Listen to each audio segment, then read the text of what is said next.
40 की उम्र के बाद का प्यार। अरे जल्दी करो यार, देर हो रही है सीमा। और कितना टाइम लगेगा तुम्हें? समीर ने बाहर से आवाज लगाई। अजी हम औरतों को कहीं जाना होता है तो साड़ी कौन सी पहनूं, उसके साथ फिर मैचिंग चूड़ियां, इयररिंग्स, ये सब सोचने में ही आधा घंटा निकल जाता है। और तुम्हें लगता है कि हम श्रृंगार में ही इतना वक्त लगा देते हैं। आप आगे चलिए, मैं आई। समीर सीमा का इंतजार किए बाहर आंगन में झूले पर बैठा था। रुको जरा, वो बोला। बगल में गमले से एक गुलाब का फूल तोड़ा और सीमा के जोड़े में लगा दिया। अब और सुंदर लग रही हो। सच कहूँ तो तुम्हें ऐसा तैयार हुआ देखकर लगता है कि अपनी बेडरूम ही भली। आप भी ना कुछ भी बोलते रहते हो। बच्चों ने अपने लिए पार्टी रखी है और इस उम्र में ये सब बातें करते, थोड़ा तो लिहाज किया करो। अरे इस उम्र में मतलब, देखा जाए तो सच्चा प्यार 40 के बाद ही शुरू होता है। दोनों बातें करते करते गाड़ी में बैठ गए। अच्छा सुनो, तुम्हें कुछ बताना है, उसने कहा। सीमा बोली, अब क्या रह गया बताने के लिए? मुझे ना बड़ा डर लगता है जब तुम इतनी सजती संवरती हो। ऐसा लगता है कि कहीं तुम्हें किसी की नजर न लग जाए। तुम भी ना कुछ भी सोचते रहते हो। सामने देखकर गाड़ी चलाओ। वो फिर कहता है कि तुम्हारी जैसी बीवी हो तो कोई भी कवि बन जाए। सीमा बोली, अब बस भी करो। बातों बातों में पता ही नहीं चला होटल कब आ गया। उतरो चलो। रोहित और काव्या हाथ में बुके लेकर खड़े थे। Happy anniversary mummy papa. कई दोस्त और उनकी फैमिली भी आई हुई थी। दोनों ने केक काटा और एक दूसरे को खिलाया भी। समीर ने गिफ्ट में एक नेकलेस दिया। थोड़ी देर बाद अचानक सीमा को चक्कर आने लगी और वो कुर्सी का सहारा लेकर बैठ गई। बच्चों को पता चला तो वे पार्टी भी एंजॉय नहीं कर पाएंगे और चिंता करने लगेंगे। इसीलिए किसी से कुछ कहा नहीं और कुर्सी पर ही बैठी रही। दूसरे दिन बच्चे अंधेरे ही उठकर तैयार हो गए। मम्मी तुम आराम करो, हम चलते हैं। सीमा अभी तक सो ही रही थी। दोनों बच्चे पढ़ाई के लिए बड़े शहरों में रह रहे थे। समीर दोनों के लिए कॉफी बनाकर ले आया था। एक हाथ में कॉफी और एक हाथ से वो सीमा को उठाने की कोशिश कर रहा था। कई बार उसने सीमा से कहा भी कि डॉक्टर को दिखा लेते हैं, पर औरतें कहाँ घर गृहस्थी के आगे अपने बारे में सोचती हैं। कई बार सीमा को छाती में दर्द सा भी उठा, लेकिन वो अनदेखा कर देती। जैसे तैसे वो उठी, तैयार होकर अपने फैमिली डॉक्टर को दिखाने के लिए अस्पताल पहुंची। उसकी डॉक्टर माधवी उसकी एक अच्छी दोस्त भी थी। माधवी ने उसका चेकअप करना शुरू किया।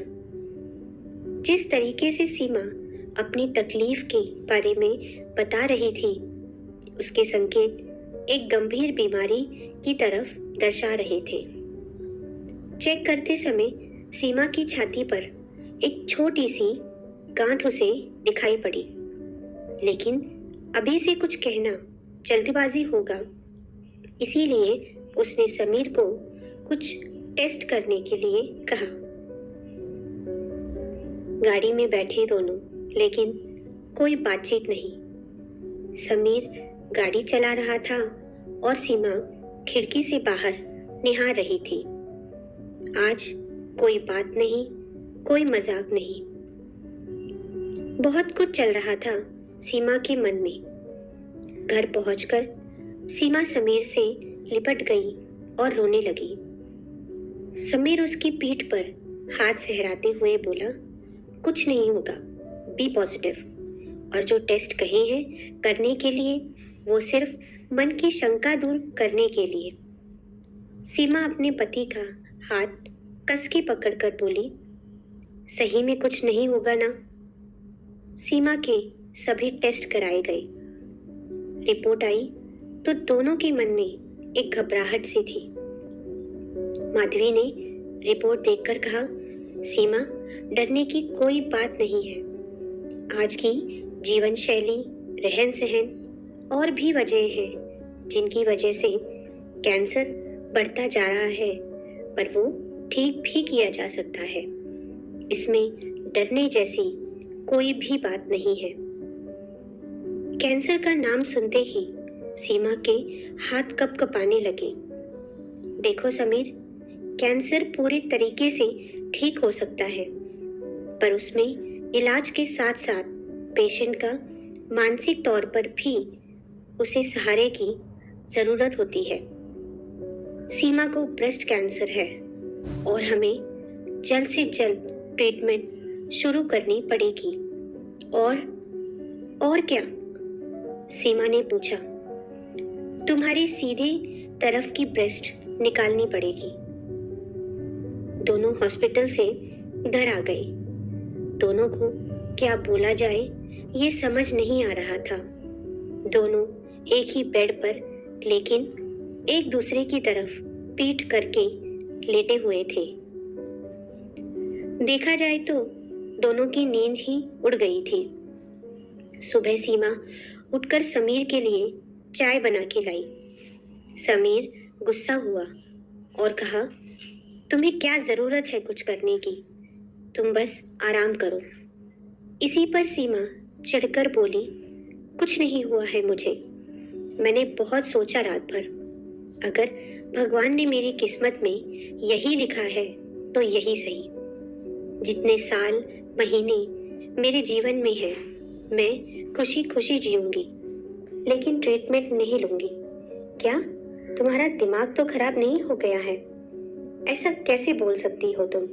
वो बेड पे ही बैठा हुआ था। सीमा उसका हाथ में लेकर बोली, मेरे स्त्री होने की, माँ होने की पहचान अगर कोई मेरे शरीर से अलग करता है तो मेरे जीने का कोई अर्थ नहीं है। नहीं कराना मुझे ऑपरेशन। समीर की गोद में अपना सर रखकर वो सिसक सिसक कर रोने लगी। समीर ने उसे रोता देख खुद को संभाला और उसके सर पे हाथ फेरते हुए कहा, सीमा, जितनी परेशानी तुम्हें हो रही है उतनी मुझे भी, पर मुझे तुम चाहिए। समीर ने डॉक्टर माधवी को सारी बातें बताई। दूसरे दिन डॉक्टर ने सीमा को अकेले ही क्लिनिक बुलाया और उसे समझाने लगी। सीमा बोली, पहले मेरे सवालों के मुझे जवाब चाहिए। मुझे ऑपरेशन के बाद क्या समीर पहले जितना ही प्यार करेगा? मेरे शरीर में जो बदलाव होंगे क्या उसे वो यथास्थिति अपना पाएगा? क्या मेरे खूबसूरती की घंटों तारीफ करने वाला मेरे गए हुए बालों पर पहले की तरह हाथ फेरेगा? ऐसे बहुत से सवाल हैं जो मेरे अंदर एक तूफान सा ला रहे हैं।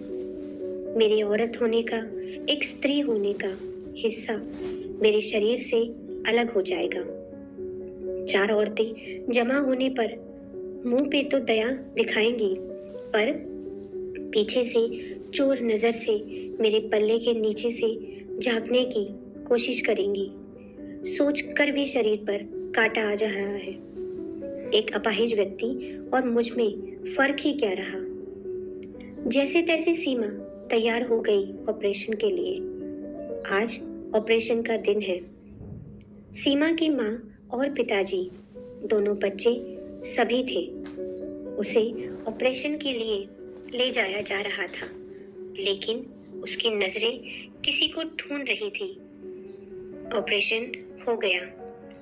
उससे मिलने की इजाजत भी दी गई, लेकिन वो समीर को ढूंढ रही थी। अचानक वो सोचने लगी कि अब वो ऐसा ही बर्ताव करेगा। अब वो ऐसे ही टालने की कोशिश करेगा। 2 दिन हो गए ऑपरेशन को, लेकिन समीर नहीं आया। आखिर में उससे रहा नहीं गया और उसने पूछ ही लिया अपने बच्चों से, पापा नहीं आए अभी तक, कहाँ है वो? बच्चे बोले, पापा ऑफिस के काम से टूर पर गए हैं। ये सुनकर सीमा को बड़ी तकलीफ हुई। मेरे ऑपरेशन से ज्यादा जरूरी है ऑफिस टूर? वो मन ही मन बुदबुदाई। 4 दिन बाद समीर हॉस्पिटल आया सीमा से मिलने। कैसी हो सीमा?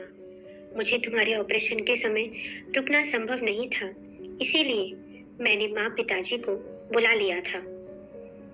वैसे भी कोई जरूरत नहीं थी किसी की यहाँ, डॉक्टर नर्स है यहाँ देखभाल के लिए। उसके बोलने में थोड़ी सी कड़वाहट सी आ गई थी। हाथों पर इंजेक्शन दे देकर उसकी कलाई पर निशान से बन गए थे। चिड़चिड़ भी होती थी, कमजोर भी लगने लगी थी, चेहरा सूख सा गया था। यूं कहूं तो उसकी सुंदरता को नजर लग गई थी। आज सीमा को डिस्चार्ज मिलने वाला था। मम्मी, मामा गाड़ी लेकर आ रहे हैं, बस थोड़ी देर में ही चलेंगे। सीमा के चेहरे पर जरा सी भी खुशी नहीं थी, क्योंकि समीर उसे लेने नहीं आया था। भारी मन से वो गाड़ी में बैठ गई। मेरा पति भी दूसरे पतियों जैसा ही निकला। सारे पुरुष एक जैसे ही होते हैं। अंदर से बहुत गुस्सा भरा पड़ा था समीर के प्रति। ख्यालों में सोचते सोचते घर कब आ गया पता ही नहीं चला। सभी गाड़ी से उतर गए और सामने देखती है तो समीर आरती की थाली लिए। पूरा घर फूलों से सजाया हुआ था। घर के दरवाजे से लेकर सीमा के कमरे तक गुलाब के फूलों का रेड कारपेट बिछा दिया था। समीर को सामने देख उसका मन भर आया। उसका इस तरह स्वागत होगा उसने सोचा भी नहीं था। सब कुछ उसे सपने की तरह लग रहा था। वो अंदर गई। कमजोरी के कारण उसे खड़े होने में दिक्कत आ रही थी। समीर उसे पकड़कर अंदर तक ले गया। तुम आराम करो, मैं डॉक्टर को भेजता हूँ। डॉक्टर ने सीमा को उसका डाइट प्लान समझाना शुरू किया। बोलते बोलते कहने लगी, तुम सही में बहुत खुशकिस्मत हो जो तुम्हें ऐसा पति मिला है। सब कुछ अच्छे से हो जाए, इसीलिए समीर माँ वैष्णो देवी मंदिर गया था, और वो भी तुम्हारे ऑपरेशन से पहले। बहुत प्यार करता है तुमसे और बच्चों से। मुझे भी यही बताया कि ऑफिस के काम से बाहर जा रहा हूँ। मेरा तो विश्वास ही नहीं बैठ रहा था जब मैंने खूब खरी खोटी सुनाई और तुम्हारी कसम दी, तब उसने बताया। अच्छा सुनो, ट्रीटमेंट की एक सीढ़ी हमने पार कर ली है। नेक्स्ट कीमोथेरेपी शुरू करनी है। कैंसर के विरोध में इस्तेमाल किए जाने वाली दवाइयाँ या तो गोलियों के रूप में या आईवी लाइन द्वारा दी जाती है। उसमें 4 से 6 राउंड होते हैं, जिनमें 3-3 हफ्तों का अंतर रखा जाता है। और आगे की प्रोसीजर मैं बाद में समझाऊंगी। तुम बस आराम करो और खुद का ख्याल रखना। चलती हूँ। सीमा को इतना सब कुछ सुनने के बाद खुद पे ही गुस्सा आ रहा था। ऐसे कैसे मैं अपने पति के बारे में सोच सकती हूँ? मेरे दिमाग में ख्याल आया तो कहाँ से, और जाकर शीशे के सामने खड़ी हो जाती है। गले में जो ओढ़नी पड़ी थी उसे हटाया और अपने सामने के हिस्से पर हाथ फेरती हुई बोली, दुनिया में ऐसी कोई ताकत नहीं है जो हमारे विश्वास को कम कर सके। उतने में समीर आ जाता है। क्या कर रही हो तुम? अकेले क्या बड़बड़ा रही हो? तुम्हें आराम करना चाहिए। और शीशे में क्या देख रही हो? खुद को मेरी आंखों में देखो।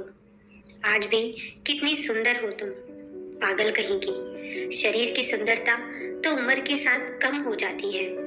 बाल सफेद होने लगते हैं, दांत गिरने लगते हैं, पर उसका ये मतलब तो नहीं कि प्यार ही कम हो जाए। उल्टा ये तो उम्र की तरह दिनों दिन बढ़ना ही चाहिए। और कुछ ऐसी होती हैं चीजें जो जताई नहीं जाती, महसूस की जाती हैं। आज भी और मरने तक मेरा प्यार तुम्हारे लिए जैसा था वैसा ही रहेगा। शरीर की सुंदरता से ज्यादा मन की सुंदरता मायने रखती है पगली। दोनों एक दूसरे के गले लग गई और रो भी रहे थे और साथ ही खुशी के आंसू भी थे। कहानी पसंद आई हो तो चैनल को लाइक और सब्सक्राइब करना, और आपकी क्या राय है इस कहानी के बारे में कमेंट बॉक्स में कमेंट करके जरूर बताना। धन्यवाद।